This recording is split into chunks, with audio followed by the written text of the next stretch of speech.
Coucou tout le monde! Aujourd'hui je vous retrouve pour une nouvelle vidéo et ça fait très longtemps que j'ai pas filmé ni posté sur YouTube, donc je voulais revenir pour pouvoir continuer un petit peu cette passion que j'ai de poster des vidéos et de vous parler de mes lectures.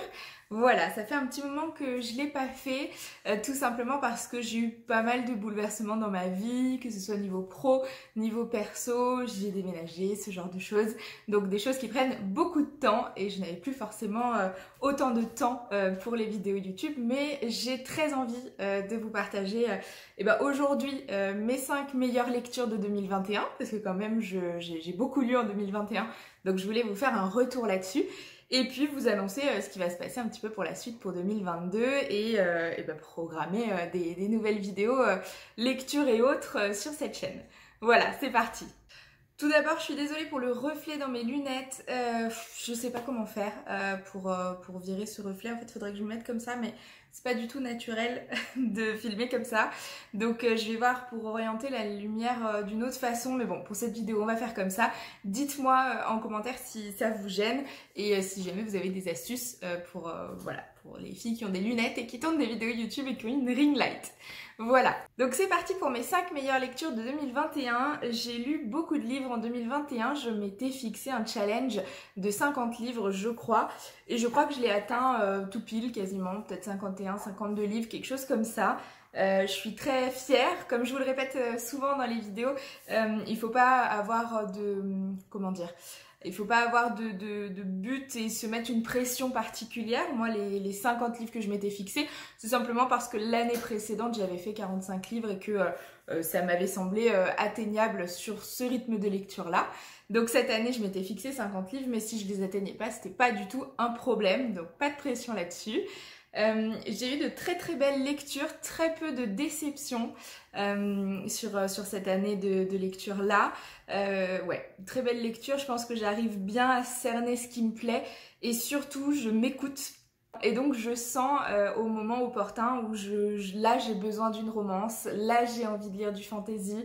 Voilà, je sens un petit peu les choses et je m'oblige pas à lire quelque chose que je ne veux pas lire, donc ça donne des très bonnes lectures.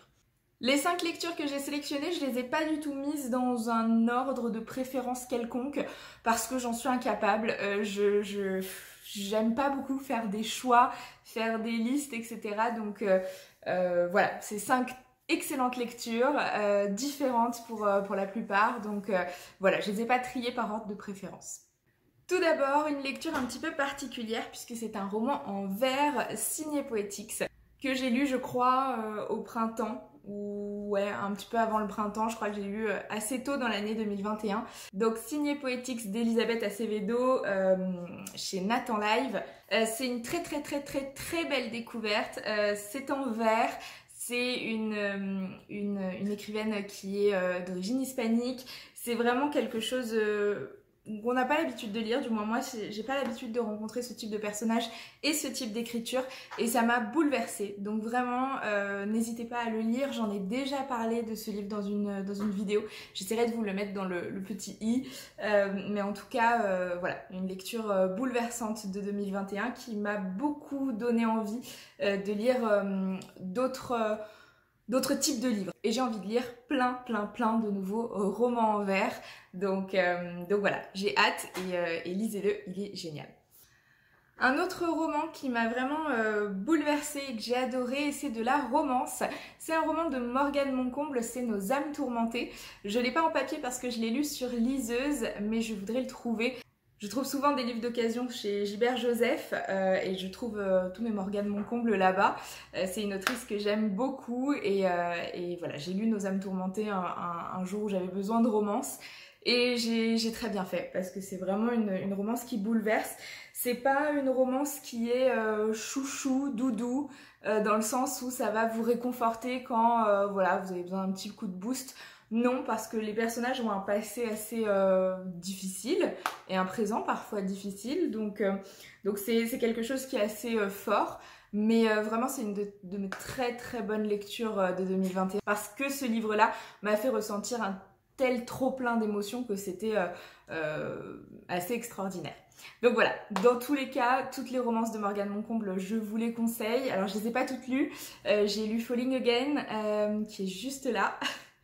J'ai lu, alors je suis en train de lire, donc j'ai lu Nos âmes tourmentées et je suis en train de lire En équilibre, que j'ai trouvé aussi en papier chez Gilbert Joseph, je vais vous le montrer. Il est juste là et je l'ai trouvé d'occasion chez Gilbert Joseph et regardez, il est comme neuf quoi, il est abîmé absolument nulle part, le dos, voilà, il est top.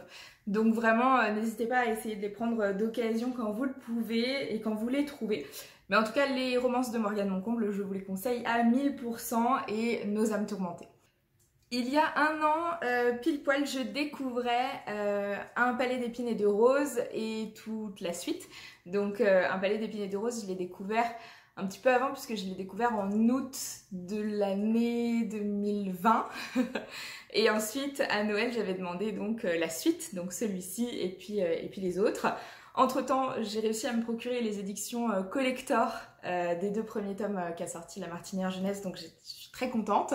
Mais voilà, ça c'est, je crois, la saga qui m'a presque donné envie de partager mon amour pour la lecture ici sur YouTube, puisque je crois qu'elle a fait partie d'une de mes premières vidéos.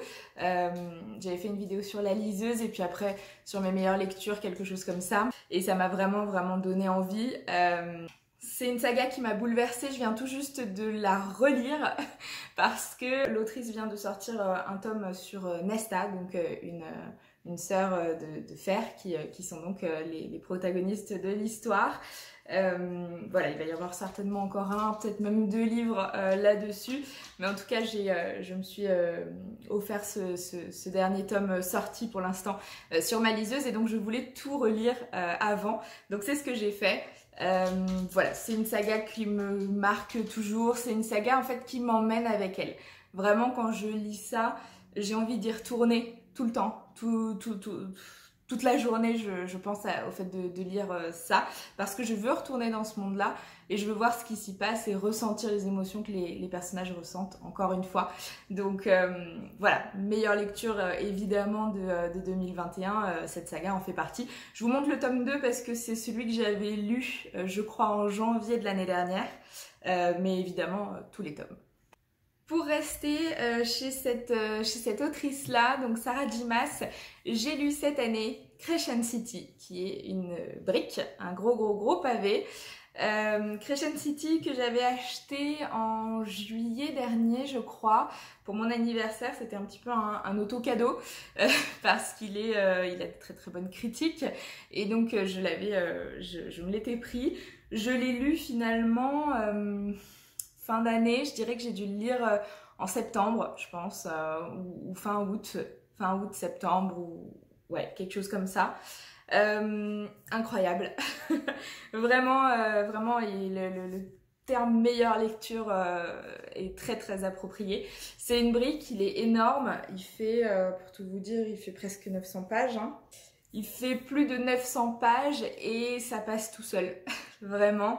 On a l'impression que ça va même trop vite, enfin personnellement. Donc voilà, avoir cette impression-là sur un bouquin de 900 pages, bah c'est fort, c'est très fort. Donc encore une fois, une histoire incroyable. J'avais trouvé que le monde était très bien construit et qu'il était différent de ce qu'on pouvait voir dans la fantasy young adulte classique.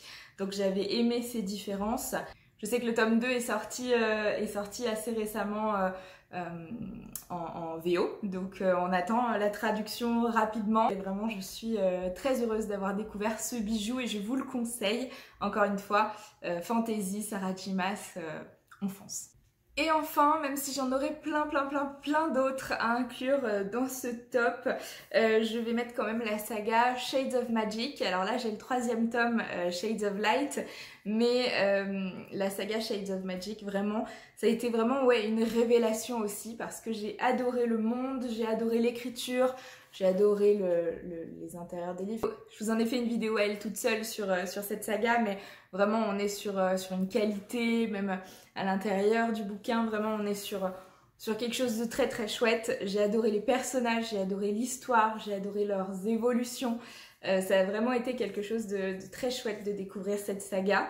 J'avais acheté le premier tome, je crois. Le deuxième, je l'ai trouvé d'occasion chez Gilbert Joseph, et le troisième, je ne l'ai pas trouvé d'occasion, je le trouvais même pas neuf, donc je l'ai commandé sur Cultura vite pour pouvoir l'avoir le lendemain, tellement j'étais impatiente de connaître la suite. Vraiment, je les ai enchaînés tous les trois et c'était top. Donc vraiment une saga que je vous conseille, encore une fois. Les personnages sont géniaux et voilà, l'histoire est top. J'ai hâte de découvrir d'autres écrits de V.E. Schwab. C'est vraiment un objectif de cette année.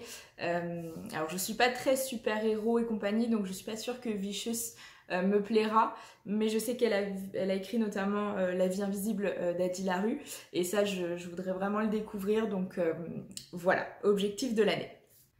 Voilà pour ce top 5, ce sont des lectures que j'ai adorées et je pourrais en mettre 10 autres. J'ai adoré Le Prince Cruel, les 2 premiers tomes, il faut que je lise la nouvelle qui est sortie, et puis on attend le tome 3 avec impatience cette année.